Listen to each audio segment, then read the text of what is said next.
What's up, everybody? It is Ron Harris, online editor for musculardevelopment.com, and I'm heading out tomorrow to Long Beach, California for the Legion Sports Fest. Great show. I always heard great things about it. Put on by Chris Mins. Uh, Previously, Chris was a promoter of the Ferrigno Legacy with Lou Ferrigno. He's been a promoter out there for a while, and he puts on excellent events. I just want to go through some of the classes we're going to have there, and these are the favorites in my mind. Of course, there are many great competitors. I'm only going to talk about the ones I'm familiar with that I think are probably going to do very well. Of course, many times at these shows, there are breakout stars or people who haven't really done well before. Oh, hey, Vicky. But, I like surprises too. I like seeing people at shows that I wasn't expecting. But let me get going here with the people I do think probably going to do very well. Let's start with the 212 division because these are the divisions we have. We have 212 pro bodybuilding. These are all pro. 212 bodybuilding. We have classic physique. We have men's physique. We have women's physique. I didn't write down figure and bikini. We also have figure and bikini, but I wasn't familiar with a lot of the names, so I didn't make any notes on that. So I'm primarily focusing on the classes where I know the people. So 212, heavy favorite as far as I'm concerned is David Henry, the Giant Killer, the original Giant Killer. David was the original lightweight Olympia champ. Back then it was 202 pounds. He was the very first champ. And then after that, he took runner-up 4 times in a row to Kevin English. Dave has won many events. Dave still, at 44 years old, I think he is, looks phenomenal. At the recent Olympia, he didn't get a lot of love. He got 11th place, which I think was kind of harsh. He was in excellent condition. Could have been a little bit drier and crisper in the hams and glutes, but other than that, from the front, David Henry, always deadly. Just has that muscle maturity, deep, crisp cuts, striations, all kind of detail. David Henry, certainly a heavy favorite, and he had decided to do the show after the Olympia. If had he qualified for the 2020 Olympia, he'd be all done. But he's doing this show, hoping for a win, hoping to requalify for next year's Olympia. David Henry. Now, also we get Gaetano Cisternino Jr. Guy just got 4th place over in Romania. On his Instagram, he talks about some peaking mistakes he's made in the past couple shows. Guy is another excellent competitor. He's won his fair share. I believe he's got 6 or 8 pro titles to his credit at this point. He's been top 6 at the Olympia.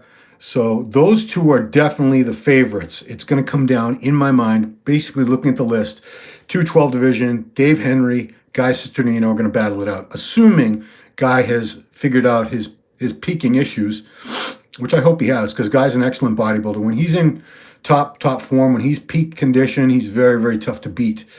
Same can be said about David. So there's a great battle for you. You also have Bola Ojeks from California, very good 212 competitor. Samir Trudy from Sweden, by way of Dubai, I believe. Not really sure. Sorry, guys. So Samir Trudy, love this guy's physique. Beautiful shape, beautiful structure. He's had issues with conditioning. When this guy is on, when he nails his condition, Samir Trudy is definitely a front runner.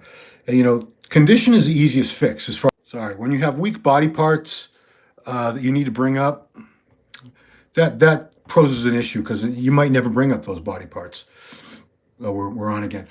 But something like condition is an easy fix. It's just figuring out, getting rid of that last bit of body fat and water. That's something that can be done in a couple of weeks. Whereas if someone has like weak legs or a weak back, it might take them years to bring those body parts up, or they might never bring them up. We see that a lot. But condition, it's an easy fix as long as the person figures out or they have a coach that can help them figure it out. So Samir Trudy, if he nails his condition for this one, he could win this for sure. He's got a tremendous physique, Samir. Chris Tuttle from Connecticut. I'm very happy to see Chris up there again. He's been away from the stage for over 4 years. He had a severe knee injury. He's figured out ways to train around it since then, and his legs are back to what they used to be, as far as I'm concerned. They look just as good to me as they did before. Chris, I've been following on Instagram and everything, and we had an interview a couple weeks ago. Condition is always on point with Chris. He's a prep coach himself, knows how to dial himself in, and actually I don't know if he's working with somebody, but Chris Tuttle, not a mass monster, but flow, structure, shape. He's very well put together, very well put together. And the last guy I want to talk about in the 212 division is Arthur Peacock, who I did a online interview with. I hope you guys all check it out. He's a fascinating guy to listen to. He's 84 years old. I wanted to say this is his pro debut. However, in 1971, Joe Weider gave him pro status. You know, there wasn't the IFBB as we know it today. It wasn't as, let's say, complicated. So, Joe Weider just, let's say, complicated. So, Joe Weider decided you were pro back then, you were a pro. And he had won, Arthur had won a bunch of contests up to that point at the national level and so forth. So he earned it. So in 71, he did one pro show, I believe, and then that was it. He retired. He came back many times. He did a bunch of natural shows. He's been natural, aside from, I think he said he did one or two cycles in the late 60s. He's been natural this whole time, which is why at 84 years old, he's still alive, for one thing. I hate to say it, but a lot of these guys now who are banging a ton of drugs year round, they're not going to see 84, unfortunately. But this guy, great example of, talk about longevity, talk about perseverance.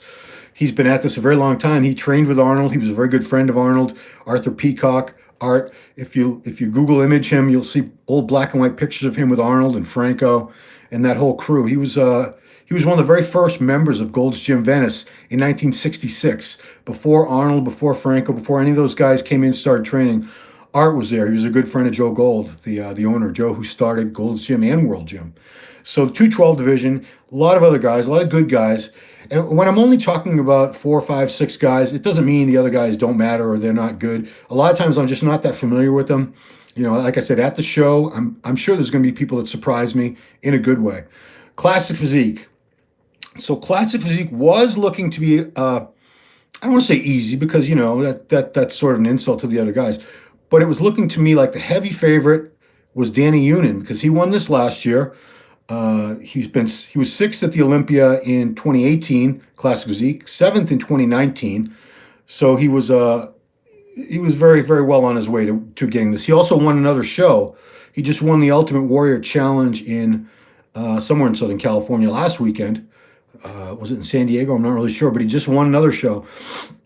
However, this list, the competitor list was updated a couple days ago.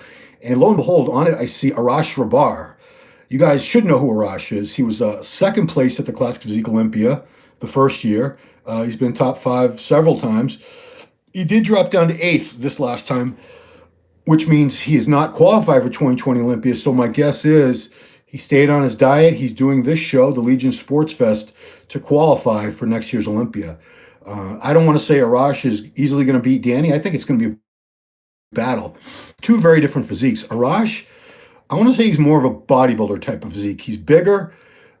Waist is a little wider. Danny's just got God-given structure and shape. Tiny waist, small joints, really round, billowing muscle bellies.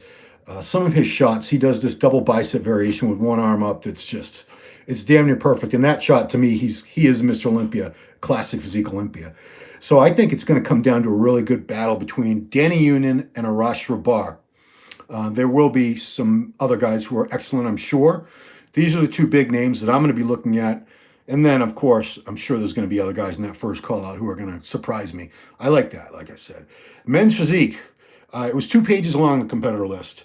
However, third place at the last Olympia was Kyron Holden. Okay, so he was behind top 2, and he beat last year's champ Brendan Hendrickson. So I don't believe he needed to qualify. He doesn't. He's already qualified for next year's Olympia. Not sure what Kyron's motivations are for doing the Legion Sports Fest. It's a great show. Maybe that was why he wanted to do it. So Kyron Holden, third place at the Olympia. I didn't see anyone else who was in the top 10 at the Men's Physique in the Olympia in the lineup. So I'm calling it right now, Kyron Holden for the Men's Physique win. Getting into Women's Physique is the last division I'm going to talk about. Heavy favorite as far as I'm concerned. Last weekend's runner-up in Romania was Margita Zamolova. She took second to Valentina Machina. So she's heading here looking to probably solidify her Olympia qualification with a win. I didn't see too many other people on that list that I was familiar with that would give her a good run for the money. She was 8th at the Olympia. Now, right behind her at the Olympia, ninth was Tomofafa Amiko.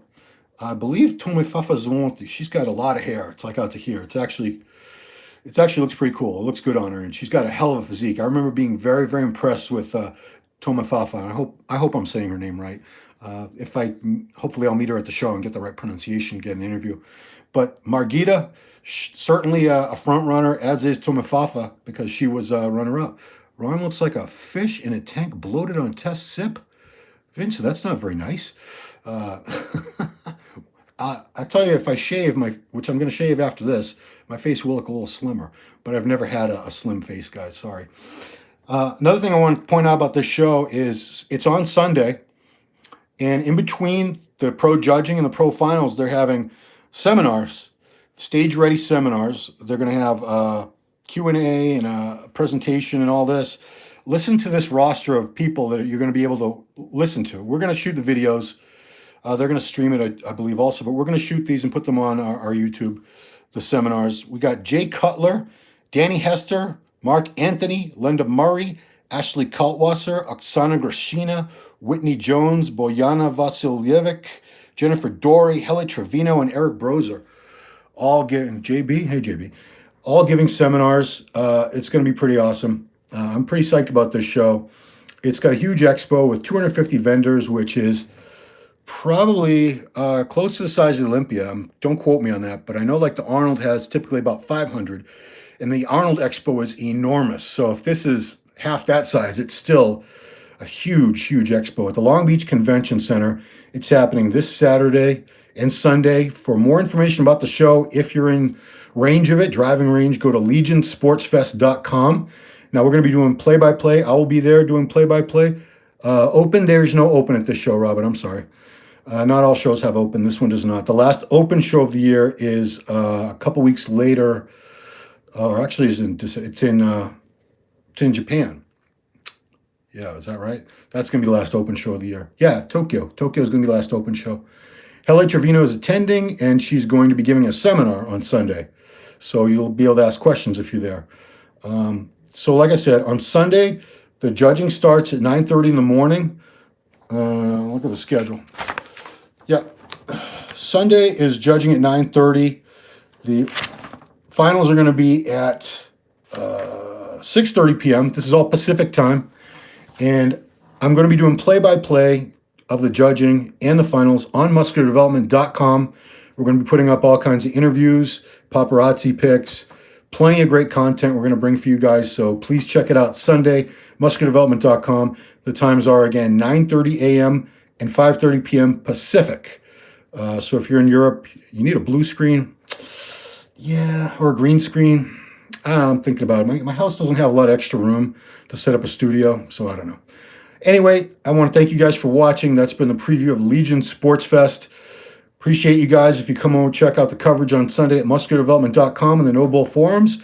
Thanks for watching. Please subscribe to the channel if you haven't already. Hit the little bell thing so you get notified when we put out new videos.